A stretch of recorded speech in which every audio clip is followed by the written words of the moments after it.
nova série de mensagens que tem por título Desenfileirados. Mas antes eu queria falar com o papai e a mamãe, que talvez esteja com o seu filhinho e sua filhinha, e queira usar o nosso recurso da Geração Kids. Nós estamos lá prontos para receber seu filho e a sua filha. Pode deslocar até o nosso stand. Ainda podemos fazer a inscrição e levá-los lá, tá bom? Fique à vontade para isso. Mas esse tema é bastante disruptivo. É um tema bastante perturbador, inclusive. Nós vamos entrar em um assunto que hoje começa, não termina. Então você vai sentir, e eu peço licença a você visitante, você que veio a primeira vez aqui, talvez você tenha que voltar para continuar a completar o entendimento vai aparecer aqui ao seu coração hoje. Porque na verdade nós vamos falar sobre um projeto, um sonho de Deus para a igreja, que muitas vezes é ignorado ou até mesmo desprezado por ser um elemento que tem sumido dos nossos relacionamentos. Por isso o tema parece difícil de pronunciar, mas se você entender a proposta dele, você vai perceber claramente. Fileiras, desenfileirados. Essa é a nossa proposta de conversar sobre isso. Uma certa menina chegou até a sua mãe e disse: mãe, a nossa casa tem um costume de fazer uma receita especial com peixe, mas vocês sempre cortam a cabeça e a cauda do peixe. Eu queria saber por quê, mamãe? E a mãe responde dizendo: não, filha, essa é uma tradição da família para eliminar as bactérias, para que a gente possa ter mais saúde ao comer esse peixe. A menina não se deu por convencida disso, então ela vai até a avó e pergunta para a avó: vovó, nós fazemos essa receita tradicional da família, mas por que vocês cortam a cabeça e a cauda e não aproveitam o peixe inteiro? Então a vovó diz: não, é para que nós possamos pegar melhor o tempero do peixe, ele fica mais saboroso quando faz esse processo. A menina não se deu por satisfeita ainda e foi um pouquinho mais adiante e chegou até a bisa, uma senhorinha já de muita idade. E chega a bisavó e pergunta: bisa, por que nós fazemos essa receita dessa maneira e por que se corta a cabeça e a cauda e a gente não faz o peixe inteiro? E a bisa olha no fundo dos olhos dela, com um ar de sabedoria e diz: é porque quando eu e o seu biso, nos casamos, a frigideira era pequena demais para caber o peixe. Paradigmas, modelos, estruturas que nós absorvemos e não sabemos explicar, e não sabemos de onde veio. Então começamos a criar narrativas e conexões para que de alguma maneira isso possa fazer sentido a nós. É justamente este o problema, muitas vezes, da estrutura de uma comunidade cristã, que se baseia em paradigmas, em modelos. O que significa a palavra ou o termo paradigma? É um modelo mental que se estrutura baseado em nossas experiências, teorias, métodos e instrumentos para conseguirmos organizar e explicar a vida. Todos nós os temos. Todos nós fazemos uso de paradigmas para tornar a vida explicável e segura. E de fato, paradigmas nos trazem segurança, estabilidade, não nos permite ficar desconfortáveis diante de situações. Preste bem atenção nisso. Porque quem estudou exatamente, quem fez um ensaio sobre esse assunto, foi um filósofo e cientista norte-americano chamado Thomas Kuhn, e ele fez isso na década de 80, e explicou que paradigma é um consenso de uma comunidade por um determinado período de tempo. Vou repetir. Paradigma é um consenso mental de uma determinada comunidade por um período de tempo. Ele estava falando isso à comunidade científica, mas bem que nós poderíamos aplicar isso à comunidade cristã. Porque nós temos modelos. Modelos de conversas, modelos de culto, modelos de liturgia e modelos de sentar diante de uma plateia, de um culto, até de um auditório. Por isso que o Thomas Kuhn vai dizer o seguinte: esses modelos são tão fortes, que muitas vezes eles são ignorados. Ou seja, se eu for tentar mexer no passado, eu acredito que ele não está lá. E também não olho para uma nova maneira de viver. Um paradigma, um modelo que eu assumo agora e assimilo na minha vida nesse exato momento, muitas vezes é tão forte que eu não imagino a vida antes sem isso. A gente não consegue imaginar a vida sem o paradigma. Então nós não fazemos uma incursão ao passado para tentar procurar, para tentar entender, para tentar de alguma maneira recuperar a consciência disso. E muitos de nós não imaginamos a vida sem isso. Nós não conseguimos imaginar como seria. Podemos fazer um uso aqui da nossa geração nativa digital. que já nasceram com as redes sociais em mãos e que já nasceram com o touchscreen e que já aprenderam com as telas. Para eles, daqui a um tempo, ele é um paradigma de conexão. Eles não conseguirão entender a vida sem isso, porque para eles a vida sempre foi com conexão. Eles imaginam que o casamento do papai e da mamãe foi pelo Tinder. Eles imaginam que a vovó e o vovô vieram da Itália, mas fizeram conexão aqui pela internet para conseguir trabalho. Eles não conseguem imaginar a vida sem isso, e também não conseguem imaginar a vida após isso. Essa é a força do paradigma. Muitas vezes nós o ignoramos na nossa vida diária. Pior que isso é quando os nossos paradigmas, como eu mostro aqui, eles são bloqueados. Eles são, de uma certa maneira, determinados que nós não podemos mexer com eles. Então, não procure saber o que é isso. Não dá para explicar. Não, as coisas são assim, sempre foram assim, é assim que deve ser. Ou seja, além de serem ignorados, muitas vezes são inquestionáveis. Então aí não devem ser questionados em nenhum momento da nossa vida. E não podemos questionar se será assim no futuro. É como é e deve ser assim. Aí o Thomas Kahn, ele vai falar o seguinte: quando alguém tem a ousadia de questionar um paradigma, gera-se uma crise. E é isso que nós queremos provocar aqui nessa série de mensagens. Deixar você um pouquinho desconfortável com a sua tradição cristã. Deixar você um pouquinho perturbado com alguns modelos paradigmáticos que você assimilou na sua carreira religiosa. Nossa proposta é gerar uma crise. Porque depois da crise vem uma anomalia. O que é uma anomalia? Vem uma nova maneira de reconfiguração. As pessoas começam a imaginar a vida de uma outra maneira. Como seria se fosse assim? Como seria se não fosse dessa maneira? E aí sim acontece o que o Thomas Kahn chama de revolução científica. Começa com uma crise, passa por uma anomalia, e aí a anomalia se torna uma revolução, porque o problema tem que ser resolvido. Revolução. Eu gosto dessa palavra. Porque essa palavra pode ajudar a gente a não fazer uma renovação. Renovar é mais do mesmo. Revolução é subverter a ordem e entender um caminho que antes não foi trilhado. Esse é o meu propósito ao trabalhar essa série de mensagens. Então, não pegue uma parte dela, porque você precisa entender o todo. E eu vou começar questionando e trazendo uma crise sobre o nosso paradigma de fileiras. Por que você sentou olhando para a nuca do irmão? Sim, você sabe o nome dessa pessoa que senta à sua frente? Pode chamá-lo carinhosamente de "ô Danuca". Se for menina, você pode chamar "ô Danuca", porque é o mesmo para os dois. Sim. Por que vocês sentaram enfileirados? Por que um corredor central? Por que uma cátedra aqui à frente, alguém ensinando a muitos? Por que esse paradigma, esse modelo litúrgico? Por quê? Já questionou? Porque onde será que a igreja aprendeu a ser assim? Não foi no Antigo Testamento. Eu vou usar agora da semiótica, dos símbolos e signos, para você ficar e fixar na sua mente, no seu coração, para você sair daqui sabendo que esses símbolos significam muito. Então, olha lá. Vamos olhar para o Antigo Testamento. Um modelo de templo. No templo, você não tem fileiras, não tem cadeiras. As pessoas vão, levam o seu sacrifício no Antigo Testamento, ficam em pé no pátio do templo, adorando ao Senhor. Um de frente, um de costa, não tem altar, ou não tem norte, não tem sul. Todos ficam à vontade no pátio para adorar ao Senhor naquele lugar. Cada um no seu espaço. A gente não fica assim, né? Será que a gente aprendeu esse modelo com quem?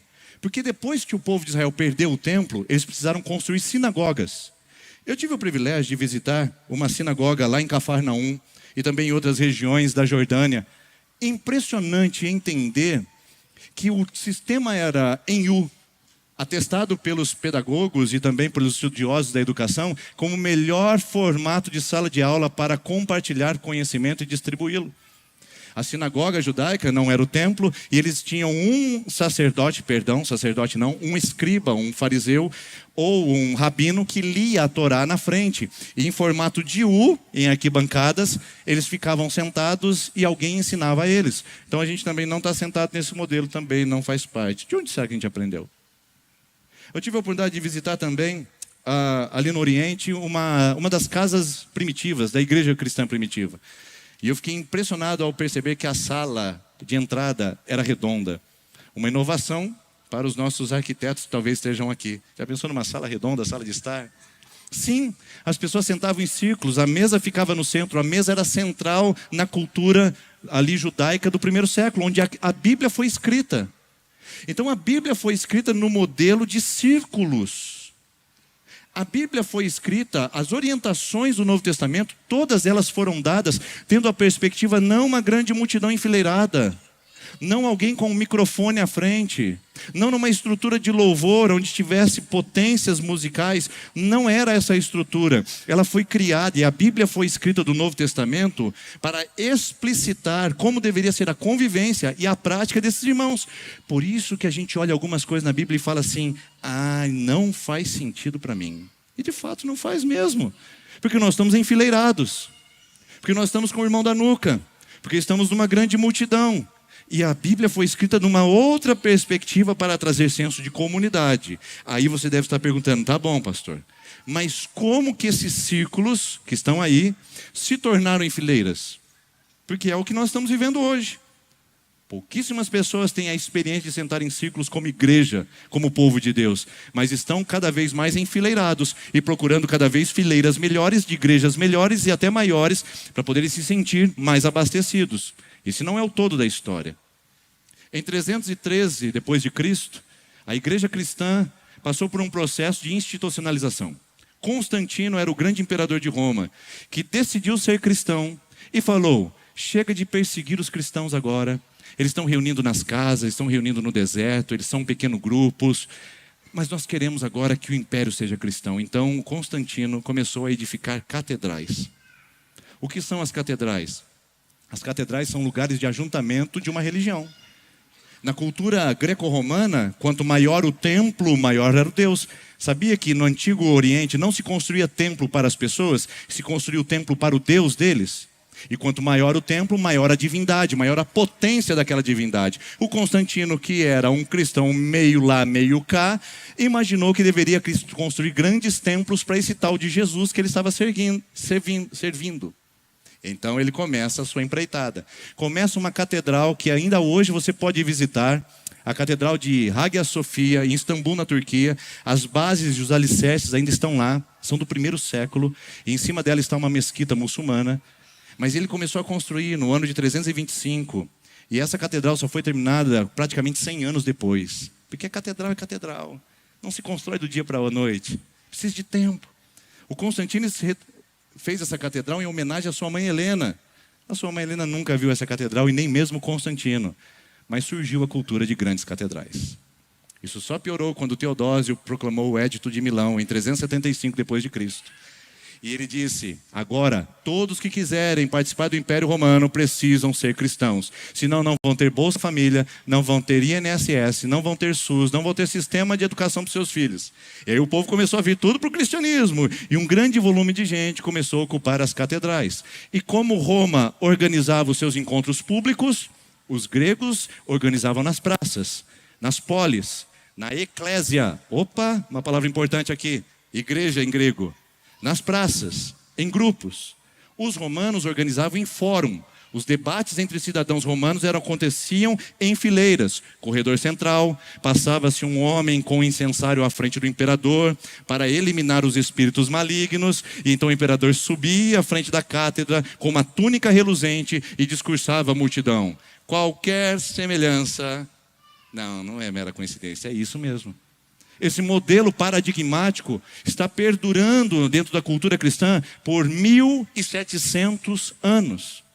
E nós não nos perguntamos como era a igreja antes das fileiras. E muitas vezes não imaginamos com a igreja sem as fileiras, como a pandemia fez conosco. Que precisamos nos readequar a tudo isso. Agora preste bem atenção nisso. Esta reconfiguração, ela trouxe ajustes, mas também trouxe muitos danos. Porque ela não consegue capturar a essência da igreja que surgiu no Novo Testamento. Quando você lê o Novo Testamento da perspectiva das fileiras, você entra em crise. Mas quando você lê o Novo Testamento da perspectiva dos grupos, dos círculos, das casas, do pastoreio, do cuidado mútuo, você não fica assim. Porque presta bem atenção. O modelo de fileiras e o modelo de círculos. Quero mostrar para você um desenho, quase infantil. Mas para mim faz muito sentido e ajuda na memorização. E como eu estou pregando com símbolos, acho que você vai entender a ideia. Uma pessoa sofrendo no meio das fileiras. É só mais uma pessoa sofrendo no meio das fileiras. Ninguém a percebe, ninguém a nota. Não se viu os olhos dela chorando ou lacrimejando. Afinal de contas, a gente só viu a nuca dela. Nuca raspada, nuca lisa, nuca cabeluda, nuca peluda. É tudo que nós podemos ver. É a nuca. Quem está vendo o sofrimento alheio? Quem está identificando dores? Quem está identificando corações? Ninguém. Porque estamos enfileirados. Agora olha no círculo, o milagre acontecendo. Uma pessoa sofrendo, todos estão vendo. Uma pessoa fala, todos estão ouvindo. Uma pessoa se manifesta, todas estão percebendo. Há um pertencimento. É aí que a coisa acontece. E eu vou ser um pouquinho mais grosseiro ainda com você. Olha só o que eu fiz. Eu coloquei um monte de sofrimento nas fileiras para ver se aumenta a nossa intensidade de entender que nas fileiras pessoas sofrem. Mas a gente continua impassível, letárgicos. Nós continuamos sem ação, porque não incomoda o sofrimento de quem nós não vemos. Mas quando a gente está num pequeno grupo, os olhos estão voltados para os olhos dos outros. Eles têm nome, eles têm identidade, eles têm vida, e nós também. Então o que eu quero dizer para você é que o grande crise que nós precisamos provocar na nossa audiência aqui essa noite, muito linda por sinal, é que o paradigma das fileiras me traz a impressão e a sensação ao ler a Bíblia que nós estamos perdendo alguma coisa. Está escapando entre os dedos alguma coisa que a igreja cristã primitiva entesourava e que nós estamos desprezando e negligenciando. Sim, é essa a sensação que eu tenho. Porque embora esse seja um lugar maravilhoso, eu amo estar aqui, eu não vejo a hora de chegar domingo que vem e ver você aqui dessa arquibancada de novo, e ver você aqui também, e ver todos vocês novamente, ainda não é a igreja de fato, aquela igreja comunhão, porque igreja é uns aos outros, igreja é conexão, igreja é vida, igreja é graça, e igreja é conexão com uns com os outros. Por isso você disse, eu amo estar aqui, eu gosto demais desse lugar, é tão bom vir aqui. Eu quero dizer, é maravilhoso, é fato, mas ainda não é tudo da história. Não é tudo que você deveria fazer ou saber sobre igreja. Por isso, a minha sensação é que nós estamos perdendo alguma coisa. Quer ver? Eu vou mostrar para você agora, nós vamos para as letras. Alguns textos bíblicos para mostrar o nosso desconforto quando estamos enfileirados. Portanto, confesse os seus pecados uns aos outros e orem uns pelos outros para serem curados. Bom, vamos começar isso agora então. Vamos colocar em prática. Eu queria que você, nesse momento, aproveitasse o irmão da frente, ou a irmã que está aí atrás de você, e pudesse pensar naquelas confissões mais profundas que você precisa fazer. Trevas absolutas. Práticas que você teve essa semana. Prepara aí. Aquela coisa mais cabeluda, costumam dizer. Não sei qual é o preconceito em relação a isso, né? Mas aquelas coisas mais tensas, agora é hora de praticar. Olha para a pessoa da frente, de trás, do lado, e começa a confessar os seus pecados para ela agora. Não vai não? Está na Bíblia, irmãos. Povo rebelde. Vou dar mais uma chance para você. Hora de confessar, falar suas misérias, falar seus erros, seus pensamentos. Pensa só. Não? É óbvio que não, porque nas fileiras a gente não tem esse nível de segurança. Imagina o próprio pastor chegando aqui, irmãos, eu estou muito bem essa noite, agradeço pela oportunidade, inclusive minha esposa que se senta ali, nós acabamos de ter uma grande discussão lá em casa, nós quebramos o pau de verdade, e eu louvo a Deus pela minha esposa que está me acompanhando esse tempo todo. Como você ficaria a ouvir um pastor que fala desse jeito aqui? É óbvio que não vou expor qualquer tipo de dificuldade em relação a isso. Por quê? Porque não é um ambiente seguro. Agora, quando eu tenho conexão, isso é natural. Quando eu tenho conexão, isso flui. Por isso, não dá para a gente confessar os pecados uns aos outros, que é uma ordenança bíblica para a gente ser curado. Pedir perdão a Deus, ou confessar pecado a Deus é perdão, mas confessar para o irmão é cura. E nós estamos perdendo a condição de sermos curados porque estamos enfileirados. Se nós estivéssemos com um lugar de segurança, um lugar de confiança, um lugar de cuidado, um lugar de pastoreio, isso fluiria e muitos de nós estaríamos vivendo sensações de cura muito maiores. Só que a gente não consegue fazer isso em fileiras. E eu concordo com você. Perdão, Jesus, a segunda IPI de Maringá, não consegue confessar os pecados uns aos outros. Segundo texto. Importemo-nos uns com os outros para nos incentivarmos ao amor e às boas obras, e não deixemos de nos reunir como igreja, segundo o costume de alguns, mas procuremos encorajar uns aos outros, sobretudo agora que vocês veem aproximar-se o dia. O pastor de Hebreus vai dizer: gente, vamos nos importar uns com os outros. Aí você chegou mais cedo, olhou que estava lotado, colocou a sua bolsa em cima de uma cadeira, o celular na outra, um papelzinho na outra, um chiclete na outra. E disse: esse lugar é meu. Lógico, é a cultura das fileiras. Você chegou no estacionamento, um membro da igreja, e a gente quer receber bem os visitantes, e a nossa equipe, que é maravilhosa, uma equipe de primeira qualidade aqui nessa comunidade, estava lá no estacionamento recepcionando e dizendo: olha, você, irmão da igreja, você vai estacionar lá na última vaga descendo as escadas. O irmão bufando do volante: meu Deus do céu, eu não sei se eu vou continuar nessa igreja, misericórdia, olha onde eu tenho que parar. Como importar uns com os outros nas fileiras se a gente nem os conhece? Mas se nós os conhecêssemos, a gente daria o nosso lugar, a gente daria carona para eles, a gente deixaria o carro em casa e viria junto com alguém. Mas isso não acontece em fileiras, então não dá para a gente importar uns com os outros, a gente fica limitado em relação a isso. E eu tenho que confessar esse pecado. Encorajar uns aos outros é possível? Qual foi o máximo que você fez essa noite? Olá, tudo bem? Boa noite. Alguns mais robustos e crentes: a paz do Senhor, irmão. O outro disse: Deus seja louvado, irmã. E aí, o que a gente encorajou mesmo? Você gastou algum tempo para encorajar a pessoa que está perdida, viúva, ou a pessoa que está se separando, ou a pessoa que está em crise emocional, ou aquele com a crise financeira, ou aquele que está com a crise da fé? Você conversou com alguém, você encorajou os sonhos, a vida de alguém aqui ou não? Boa noite, tudo bem? Essa é a característica das fileiras. Por isso, perdão, Senhor Jesus, mas a segunda IPI de Maringá não vai conseguir se importar muito uns com os outros e nem encorajar uns aos outros nesse modelo. Mas acho que tem salvação para nós ainda. Vamos lá. Gálatas capítulo 6. Levem os fardos uns dos outros e assim cumpram a lei de Cristo. Fardos são pesos e pecados dos outros. São maus comportamentos. E você lê o versículo anterior, Paulo está dizendo: se algum irmão for surpreendido numa falta, corrija-o e traga para si e carregue o fardo do irmão faltoso. É gente difícil, a gente nem convida para vir na igreja. Gente complicada não faz parte do nosso grupo de amigos. Não, nós não queremos os fardos uns dos outros, porque eu não quero que ninguém conheça o meu fardo. Quanto mais eu conhecer o fardo de outro e carregar, é difícil entender, se sensibilizar com o fardo das pessoas quando estamos em fileiras. Então, perdão mais uma vez, Senhor, porque nós não estamos carregando os fardos uns dos outros. Última chance, vamos ver se a gente passa na prova. Colossenses capítulo 3. Que a palavra de Cristo habite plenamente em vocês. Ensinem e aconselhem uns aos outros com toda a sabedoria.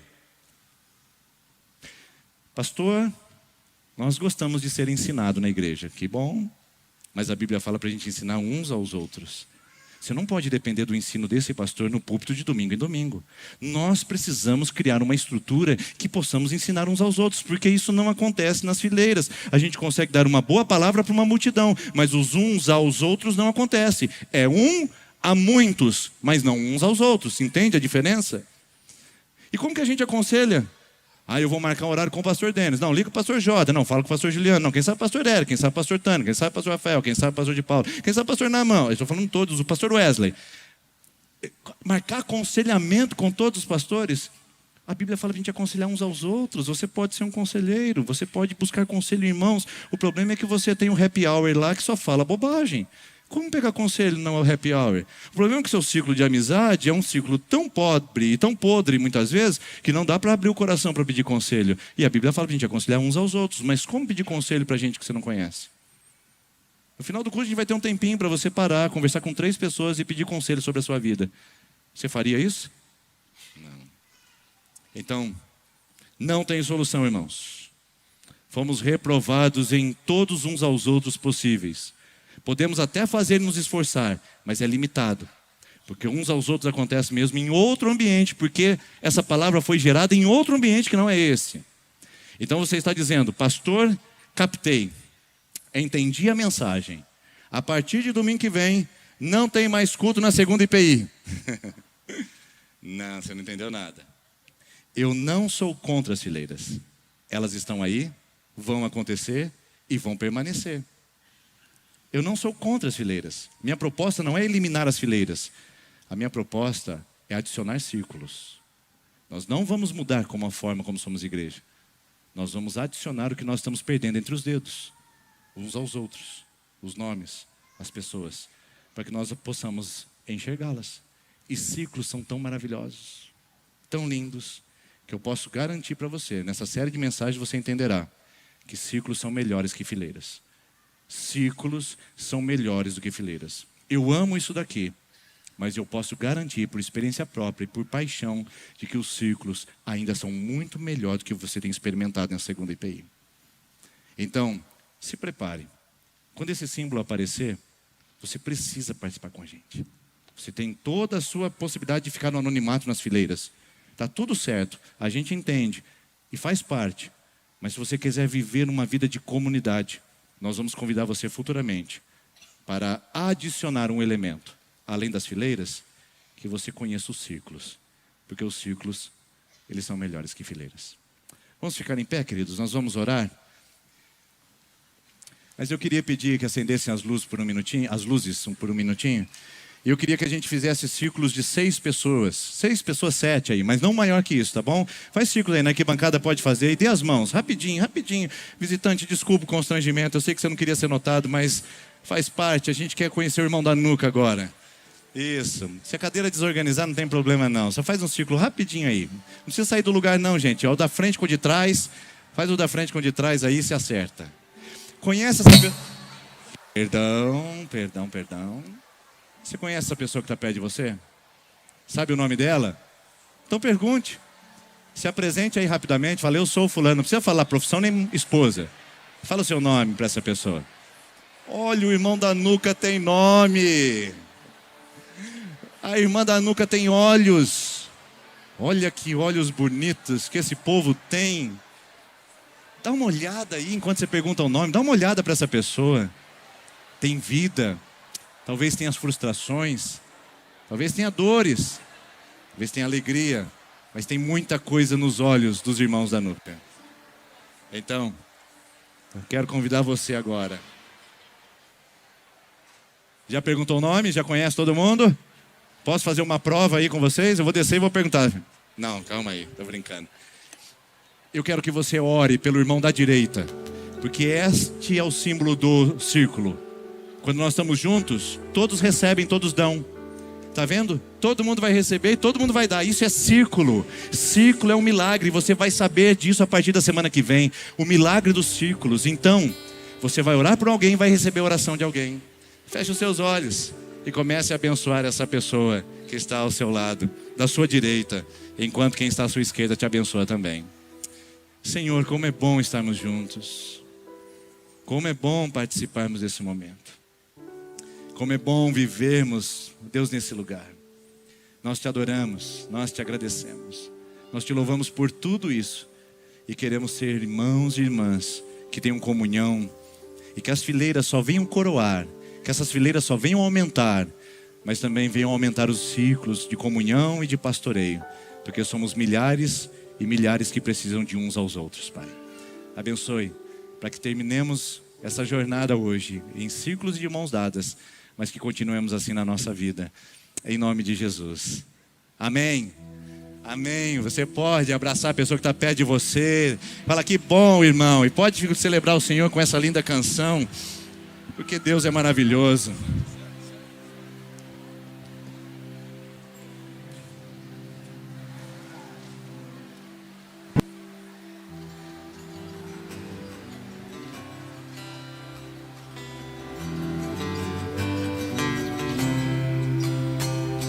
Santifica-nos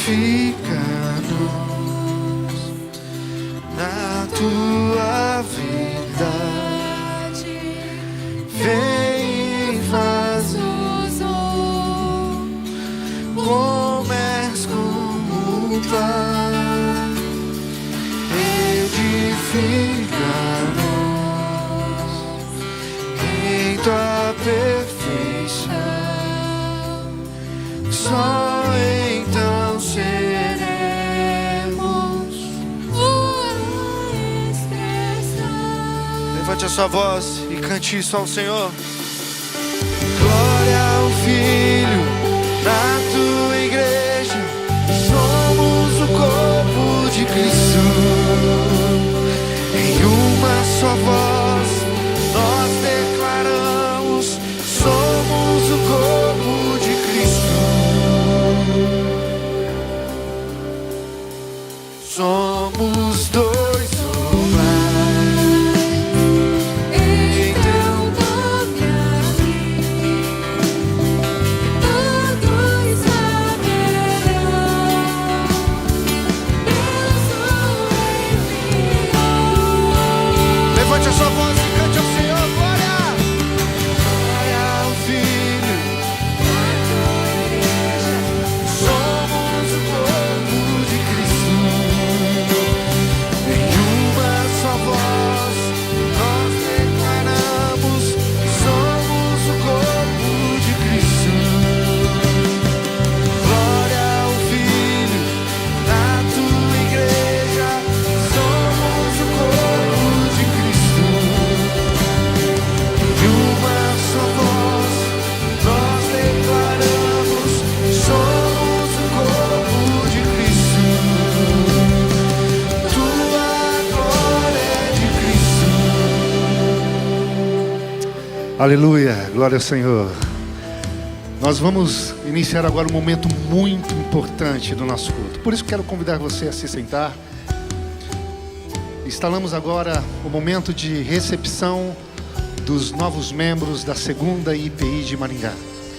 E nós vamos iniciar com a sessão de batismos dos nossos irmãos e irmãs. Batismos dos adultos.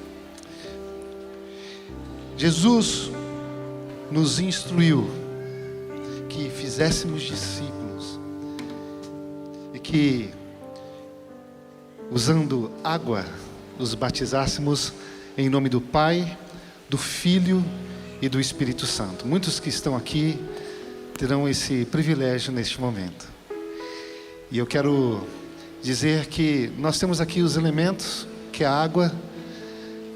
A Bíblia diz que nós teríamos que usar água. Nós, como presbiterianos, nós entendemos que a quantidade de água, ela não importa, porque Deus respeitou todas as culturas. A água é um símbolo, assim como a bandeira do Brasil é um símbolo, uma bandeira grande, média ou pequena, é símbolo.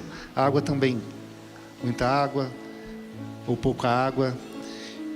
E neste momento nós temos aqui já as bacias, onde nós vamos poder celebrar o Senhor Jesus através desse testemunho. E eu quero convidar então você que vai se batizar neste momento a ficar em pé. Você que é adulto e vai batizar, nós vamos ficar em pé. Eu quero convidar você a ficar em pé. Nós temos algumas perguntas importantes para te fazer. E à medida que eu for realizando essas perguntas, você vai confirmando.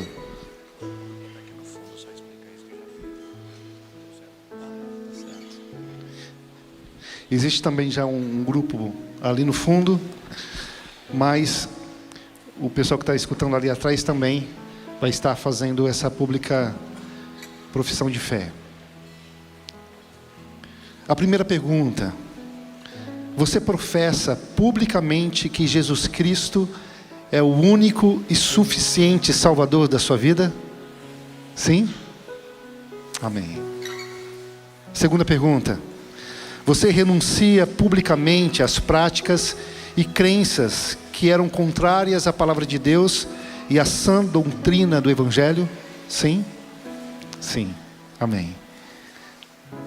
Próxima: você se compromete em caminhar com esta igreja local para desenvolver a fé e praticar o bom testemunho cristão? Amém? Amém. Diante disso, vocês estão, neste momento, testemunhando algo grandioso que aconteceu aí dentro do coração de vocês. Nós entendemos que esse testemunho e o batismo, é a identificação com a família de Cristo.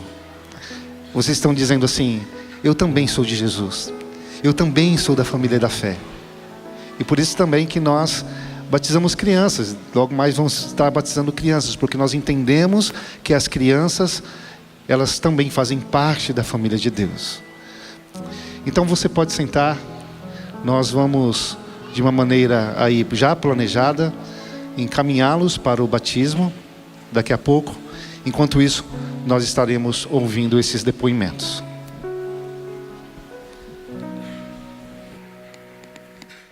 Uma coisa que impactou a gente foi as nossas filhas, né? Os frutos que a gente tem colhido com elas. O jeito que elas estão querendo sempre estar na igreja, querendo participar do Ministério Kids. Em casa, elas pedem a gente ler a Bíblia. A oração delas que a gente faz sempre antes de dormir mudou. Elas parece que criaram uma maturidade. Então é muito legal, tem sido algo sensacional, né, gente? Nós temos vivido um tempo assim de pão fresco. Aquele pão de fermentação natural, né? Que não dá azia, não incha, mas que digere, que nutre. A gente tem percebido, né? Que não tem ficado embaciadas, mas está correndo, está fluindo o rio, né? Então tem sido assim, além do momento da igreja, né? Então assim, a palavra tem sido viva, verdadeira e tem frutificado em the site do tempo, né? Não só em nós ali, mas a gente percebe outras nas crianças também, né? Então isso marcou. Eu estava procurando uma casa e quando eu ouvi o pastor Denis com a série de mensagens sobre casa, eu entendi que eu tinha encontrado o meu lugar. E eu tenho sido muito bem recebida. Encontrei a Rede Ecoa, que são pessoas com as quais eu tenho caminhado, tenho compartilhado comigo um crescimento espiritual. E eu espero conhecer também você. Eu vejo Jesus na segunda IPI através do acolhimento, através do servir, através da palavra pastoral, que é algo que edifica, que é algo que traz substância. E por esse motivo eu escolhi estar aqui, porque a primeira vez que eu vim, eu já fui muito bem acolhido, fui muito bem tratado e eu já me senti parte dessa igreja. Eu amo estar aqui e eu amo a vida de cada um. Nós escolhemos essa casa pela organização, o acolhimento e a palavra que é em busca sempre do reino de Deus. E é isso que nós queremos, cada dia estar mais próximos do Senhor. E a nossa casa oferece isso a nós.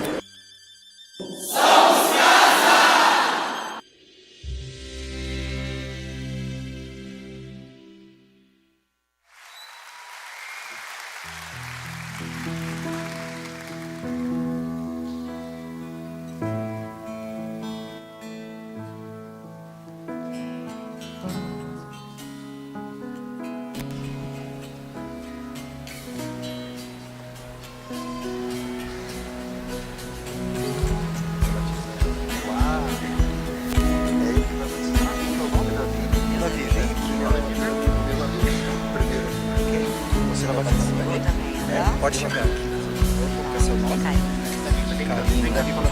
Vou batizar você. Você pode ajudar, por favor? Carina, né? Você só isso. Carina, minha irmã, eu a batizo em nome do Pai, do Filho e do Espírito Santo de Deus. Amém.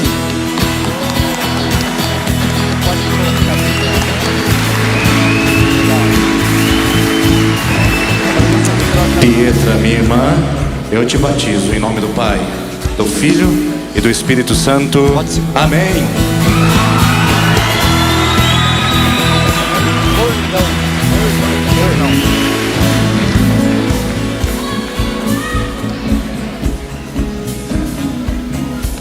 Sônia, minha irmã, eu te batizo em nome do Pai, do Filho e do Espírito Santo.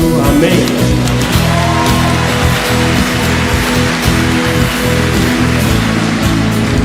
Rordão, meu irmão, eu te batizo em nome do Pai, do Filho e do Espírito Santo. Amém.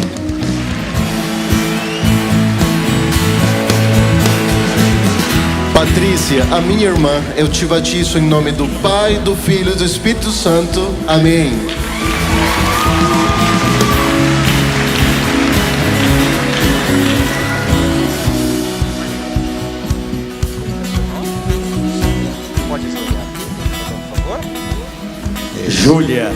eu te batizo em nome do Pai, do Filho e do Espírito Santo.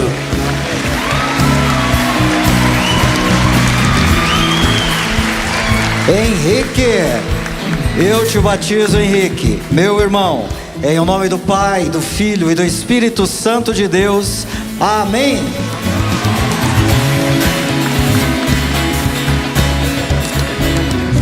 Valentina, minha irmã, eu te batizo agora, em nome do Pai, do Filho e do Espírito Santo. Amém.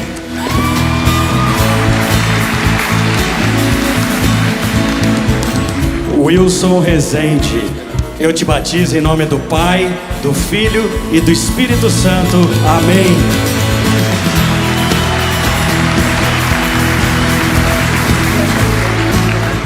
Anderson, meu irmão, eu te batizo em nome do Pai, do Filho e do Espírito Santo. Amém.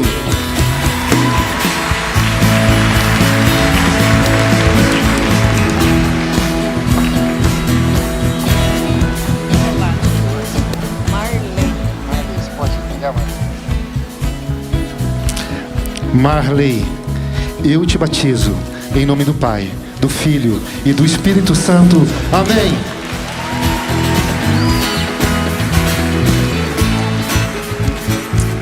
Luana, minha irmã, eu te batizo em nome do Pai, do Filho e do Espírito Santo. Amém.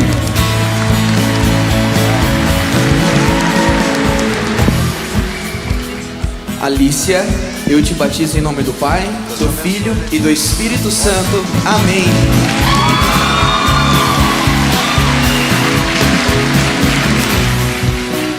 Letícia, eu te batizo em nome do Pai, do Filho e do Espírito Santo de Deus. Amém. Larissa, minha irmã, eu te batizo em nome do Pai, do Filho e do Espírito Santo. Amém.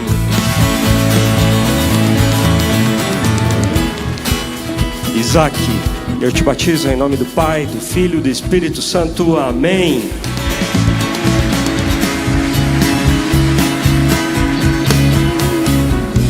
Marcos, eu te batizo em nome do Pai, do Filho e do Espírito Santo. Amém.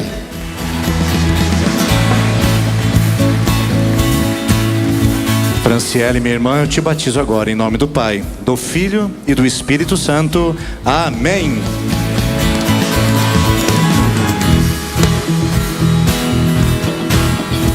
Júlio, meu irmão, eu te batizo em o nome do Pai, do Filho e do Espírito Santo de Deus. Amém. Júnior, meu irmão, eu te batizo em nome do Pai, do Filho e do Espírito Santo. Amém. Te abençoe.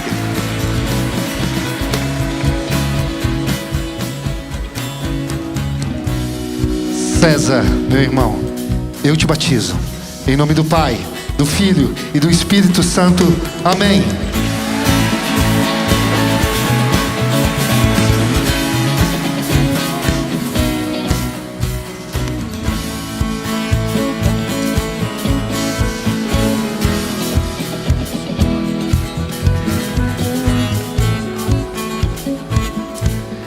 Leandra, minha irmã, eu te batizo agora em nome do Pai, do Filho e do Espírito Santo. Amém. Amém.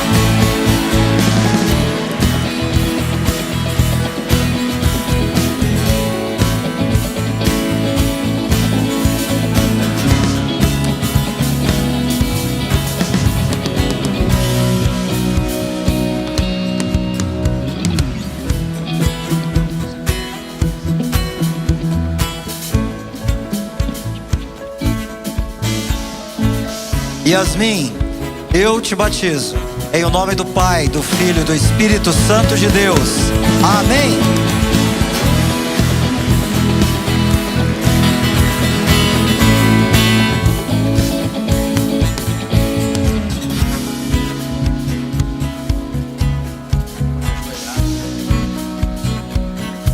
André, meu irmão, eu te batizo em nome do Pai, do Filho e do Espírito Santo.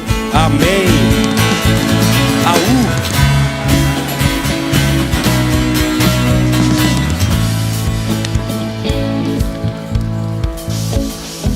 Otávio, meu irmão, eu te batizo agora. Em nome do Pai, do Filho e do Espírito Santo. Amém.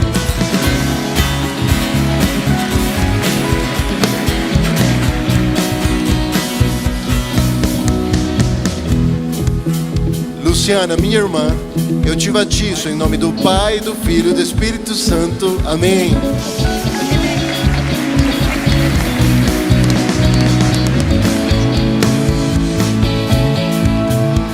Rebeca, eu te batizo em nome do Pai, do Filho e do Espírito Santo. Amém.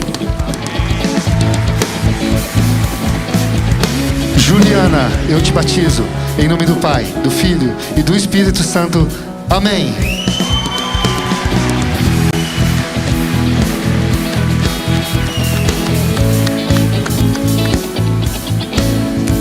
Amém. Se você está com alguma pulseirinha amarela e você não veio, você não foi chamado, por favor, se dirija aqui à lateral, por gentileza. Não temos ninguém? Muito bem. Como é bom, não é mesmo? Podemos receber mais pessoas na fé, pessoas que estão essa noite fazendo esse compromisso público diante de todos nós com o Senhor. E nós também vamos continuar agora, celebrando o batismo das nossas crianças. E para que você venha entender um pouco melhor, nós batizamos as crianças em nossa comunidade como um sinal de entrada no reino de Deus. Se você tem uma criança que vai ser batizada, por favor, espere, não precisa vir ainda, eu vou chamar vocês aqui. Podem voltar um minutinho, aguardem no lugar de vocês. Antes nós vamos explicar como funciona. E além de ser um sinal de entrada, é um compromisso que os pais estão fazendo com essa criança e com o Senhor, de conduzir essa criança ao caminho da fé, para que a partir dos 12 anos de idade ela possa então professar a sua fé. E nós fazemos nesse momento, queremos fazer com você um compromisso. Então você que vai batizar o seu filho essa noite ou a sua filha, gostaria que você se colocasse de pé no seu lugar, porque nós vamos fazer um compromisso aqui juntos. Eu gostaria de ler com você, enquanto vocês respondem no lugar de vocês, tá bom? Você crê que o batismo infantil é um compromisso assumido por você para inserir o seu filho ou a sua filha no corpo de Cristo, sim? Amém. Você se compromete em servir de exemplo de fé e vida cristã para que seu filho ou a sua filha aprenda do Evangelho através da sua vida, sim? Amém. Você se compromete em orar com o seu filho ou com a sua filha, ensinando as Escrituras continuamente, incentivando a comunhão com a igreja local, no objetivo de levá-lo ou levá-la à pública profissão de fé, sim? Amém. Glória a Deus. Vocês já podem começar a se dirigir para as laterais. Nós vamos, enquanto isso, assistir mais um testemunho daquilo que o Senhor tem feito no meio da nossa igreja. Eu vejo muito Jesus na segunda EPI no servir. Eu vejo quantas pessoas servem com amor e isso me constrange muito. Eu acho isso muito lindo. E eu acho que foi uma das principais coisas que me fizeram querer fazer parte disso e ser casa, porque realmente é um lugar muito acolhedor, onde a gente nitidamente vê o amor e o cuidado de Jesus através da vida das pessoas, e é onde a gente pode ser igreja mesmo. Bom, quando eu conheci a segunda EPI, havia um slogan na parede: você não está sozinho. E eu me aproximei mais da segunda EPI quando eu percebi isso com os meus filhos. Eu levei eles para o Ministério Kids e eu percebi que ali eles eram bem-vindos e que realmente ali eu não estaria sozinha, porque hoje meu grande desafio é ser uma família monoparental, e eu entendi que ali era o meu lugar, porque não só eu, mas os meus filhos também estariam acolhidos. E hoje eu honro a Deus, porque dentro da segunda EPI há o Ministério ECOA, que me faz não só me sentir pertencente, mas me descomplicar e me explicar como é lindo, como é tranquilo, como é leve e como é prazeroso esse relacionamento de intimidade com Cristo. Bom, primeiramente a gente foi atraído para essa igreja por já termos amigos em comum que frequentam a igreja, inclusive o pastor, mas o que fez a gente decidir ficar e fazer parte dessa comunidade é o fato da gente ter sido muito acolhido, muito bem recebidos, e a gente se sente pertencente mesmo a essa igreja. Se sente muito à vontade, assim, estar, em compartilhar e conversar com as pessoas aqui, né? É o que mais importa, assim, de estar aberto para conversar e ser ouvido também. Eu decidi ser casa porque dentro dessa casa foi onde eu encontrei uma família Eu vou chorar de novo. Eu encontrei uma família que faz eu me sentir muito amada, faz eu me sentir parte, pertencente de algo muito maior. Algo que, como a gente aprendeu hoje, não vai parar em mim. Então eu quero ser abençoada, eu quero ser fortificada na palavra, na minha vida com Deus, em relacionamentos, para poder abençoar outras pessoas, pessoas que precisam, pessoas que talvez nunca experimentaram desse amor. Foi nessa casa que eu encontrei amigos que caminham comigo, que me exortam quando precisa, me corrigem na palavra, mas também quando eu preciso de um consolo, eles vão lá e me abraçam. Eu tenho líderes e pastores que eu admiro muito e que meu coração assim transborda de gratidão a Deus por ter eles na minha vida, porque são pessoas que eu vejo que realmente se dedicam à obra, pessoas que realmente se entregam por amor a Cristo, e isso me inspira. Então é por isso que eu escolhi ser casa.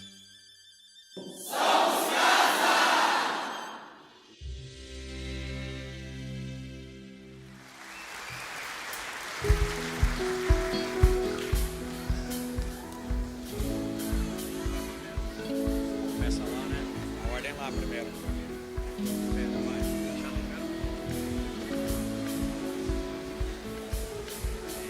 Faz isso aí, Gil. Pode ajoelhar. Antonella. Antonella, eu te batizo em nome do Pai, do Filho e do Espírito Santo. Amém.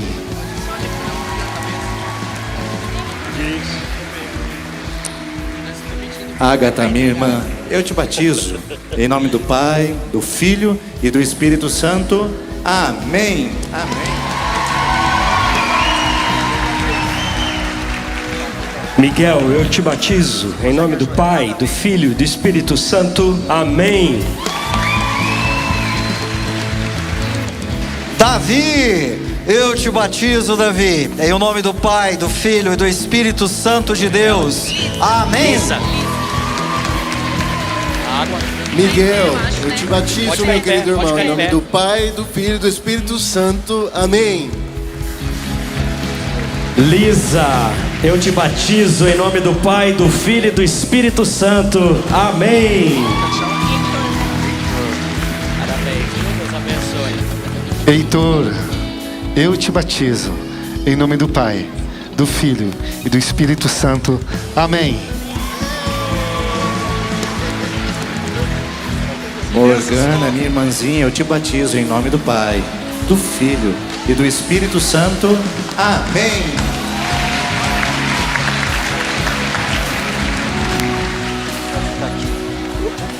Otávio, eu te batizo em nome do Pai, do Filho e do Espírito Santo. Amém.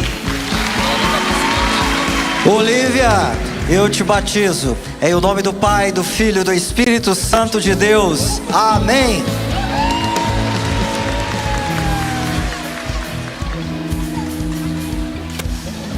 Mabel, eu te batizo em nome do Pai, do Filho e do Espírito Santo. Amém.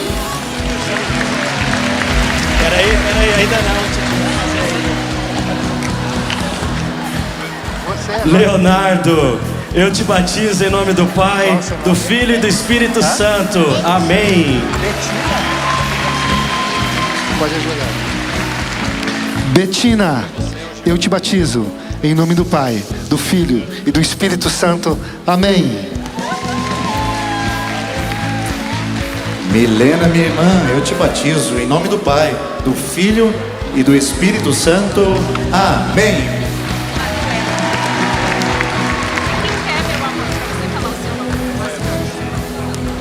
Manuela, eu te batizo em nome do Pai, do Filho e do Espírito Santo. Amém.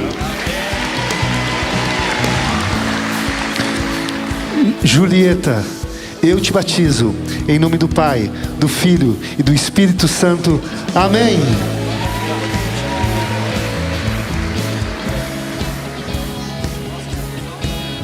Murilo, eu te batizo em nome do Pai, do Filho e do Espírito Santo. Amém.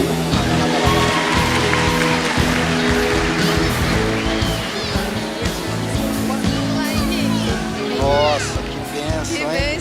Que privilégio. Henrique, eu te batizo, Henrique, em nome do Pai, do Filho e do Espírito Santo. Amém. Vai pôr um pouquinho de água, você vai ser Laurinha, minha irmã, eu te batizo em nome do Pai, do Filho e do Espírito Santo. Amém. Joaquim, eu te batizo em nome do Pai, do Filho e do Espírito Santo. Amém.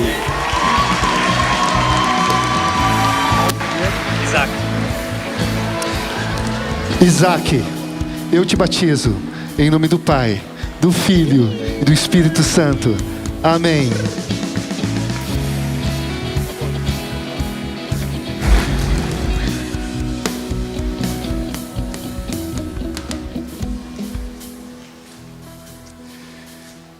Recebemos por batismo de adultos, recebemos por batismo infantil. Não é para salvação quando batizamos as crianças, porque elas já são do Senhor. É um símbolo de entrada e de consolidação da família na fé, onde os pais assumem a responsabilidade de caminhar com elas. E nós estamos hoje recebendo um terceiro grupo, que é o grupo que é por jurisdição e transferência. São irmãos e irmãs que vieram de outras comunidades evangélicas e até mesmo da própria Igreja Presbiteriana Independente do Brasil, e que agora vão se unir a nós e vão ser também parte da nossa família. Nós louvamos a Deus pela vida de vocês e pela decisão e a oportunidade que vocês estão nos confiando de pastorear a sua vida e também a sua família. Então eu queria que agora todas as pessoas que estão nesta condição, transferência e jurisdição, por favor, se coloquem em pé para a igreja conhecer vocês agora. Isso. Nós ficamos muito felizes de receber vocês aqui e preciso fazer uma perguntinha nesse momento para que vocês possam confirmar a adesão à nossa comunidade também. Vocês se submetem à doutrina e ao governo dessa igreja, bem como à autoridade dos seus líderes espirituais? Sim? Você se compromete em orar pela sua igreja e contribuir com ela financeiramente, através dos seus dons e talentos, através do seu tempo e também através do seu bom testemunho? Sim? E por fim, você se compromete em ser casa nesse lugar, crescendo na palavra e na oração, servindo com alegria, acolhendo pessoas e sendo bom testemunho de Cristo aos de fora? Sim? Então nós queremos dar as boas-vindas a vocês também, que estão participando conosco, mas nós não queremos que a igreja veja os irmãos da nuca. Tem muita gente vendo vocês de costas. Então o que nós vamos fazer? Todos vocês, nós vamos organizar para fazer uma foto oficial. Na verdade é só um pretexto para que a igreja conheça o rostinho de vocês. E nós vamos ocupar esses lugares e a nossa equipe vai chamar você aqui à frente. Enquanto acontecer esse testemunho, as luzes estarão aí organizadas do jeito que estão. Nós não apagaremos para que vocês sejam posicionados e possamos fazer a nossa última, todos juntos numa celebração única aqui na frente, tá bom? Então, enquanto assistimos os nossos vídeos todos, batismo adulto, batismo infantil, jurisdição, transferência, todos vocês podem se organizando nessa plataforma. A nossa equipe vai ajudar vocês a partir de agora. Vamos assistir os testemunhos. Então, eu vejo muito Jesus aqui na igreja de um jeito muito característico, que é não somente pela união das pessoas, mas também pela excelência que a igreja como um todo carrega. O serviço, a mordomia, todas as esferas que a igreja está trabalhando, eles têm feito isso de um modo muito único e muito especial. E isso me constrangeu justamente quando eu vim mudar para cá.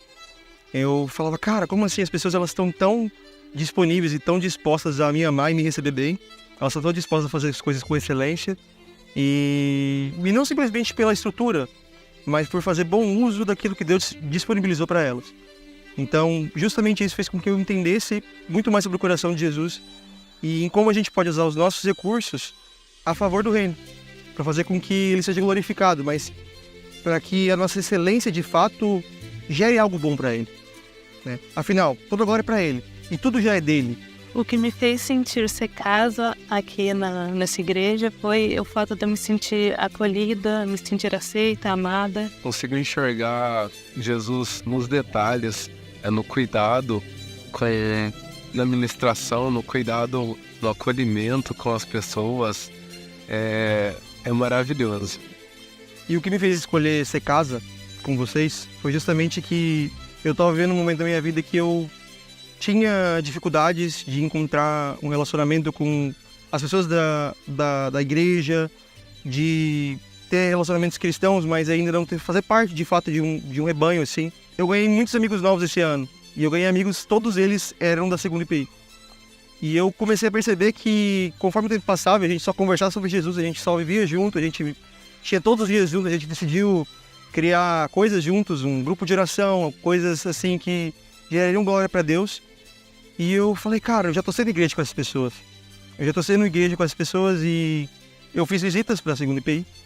E quando eu visitei, foi justamente naquele momento de ser casa, que o pastor estava naquela série de ser casa. E aquilo me constrangeu de um jeito que eu falei, cara, eu já estou sendo casa com essas pessoas antes mesmo de estar na igreja delas. Eu já estou sendo casa, já estou sendo igreja com essas pessoas antes mesmo de estar aqui como um membro, oficialmente. Eu falei, eu acho que é isso que eu quero para minha igreja, é isso que eu quero. Eu quero ser casa de fato. Eu quero ser casa de fato com a minha igreja. Eu quero um lugar onde eu vou me sentir amado e vou me sentir acolhido, independentemente se eu for membro ou não, como foi o que aconteceu. Eu não precisava de um título, eu não precisava de uma posse, eu não precisava de nada. Eu só precisava ser eu. E foi assim antes de eu entrar e está sendo assim agora quando eu estou membrando.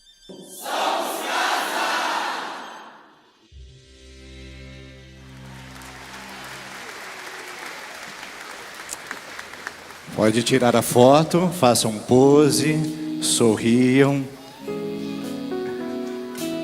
Essa é a foto que vai marcar a nossa noite. Calma igreja, segura um pouquinho igreja. Segura a nossa surpresa para eles. Isso. Eles estão tirando fotos ainda. Na hora que vocês terminarem, vocês me avisem. Joia? Tá garantida essa foto aí? Olha, vocês não conseguem nem me ver aqui. Eu tô aqui no cantinho, aqui no meio, ó. Pastores, vem aqui comigo, um de cada lado. Isso, continue olhando para a igreja, porque essa igreja aqui é a família de vocês agora. Nós vamos orar, nós vamos agradecer a Deus, ainda sentados. Você pode ficar sentado nesse momento e estender a sua mão para cá, para nós agradecermos todos os nossos irmãos e irmãs. Os presbíteros da igreja também podem vir aqui em cima. Ficaram aí recebendo nas laterais, podem subir. Ocupe os lugares ao lado do pastor aqui, dos pastores. Estendendo as mãos para cá, vamos agradecer ao Senhor. Deus, obrigado por essa noite. Nós louvamos a Ti por tudo que o Senhor tem feito nessa comunidade. Obrigado pelas mãos que têm trabalhado. Se essas pessoas estão chegando aqui, é porque tem dezenas e centenas de voluntários que têm servido aos seus filhos, servido às suas famílias, servido aos seus corações. Obrigado por essa igreja tão voluntariosa no servir. Obrigado, Pai, pela confiança que esses irmãos e irmãs estão depositando nessa comunidade para entregarem a sua vida e para servirem nela também. Que o Senhor os abençoe, uma nova jornada cheia de alegria, de paz, de bênção, de vitória, e que a bênção do Senhor acompanhe cada novo membro da segunda IPI, e que possamos celebrar isso com muita alegria, com muita gratidão, em nome do Senhor Jesus. Amém. Agora eu quero perguntar para a igreja, igreja, vocês recebem esses irmãos como membros da família da fé, sim? Nessa igreja, vocês recebem esses membros como irmãos em Cristo para também cuidar e abençoar a vida deles, sim? Então eu queria que você se preparasse e pudesse mostrar isso da melhor maneira possível, porque agora eu vou dizer a palavra-chave. Sejam todos bem-vindos à nossa casa! Fique em pé, celebre o Senhor, sejam bem-vindos!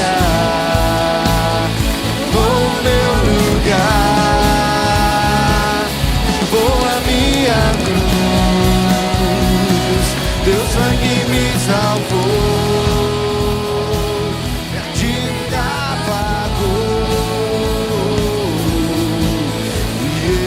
Jesus eu canto, um grande livre sou. Maravilhosa graça, o amor que não falha. O meu lugar,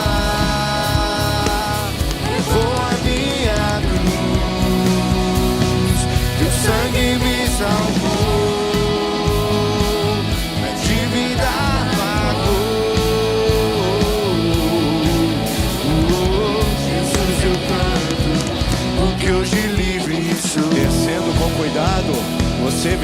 noite, família, amigo, pode vir receber, pode vir dar um abraço a todos esses que foram. Encerramos esse momento com muita alegria. Fique à vontade para celebrar conosco enquanto cantamos. Saia do seu lugar, venha receber o seu amigo aqui à frente. Vamos celebrar. É o Cordeiro de Deus, e digno é o Cordeiro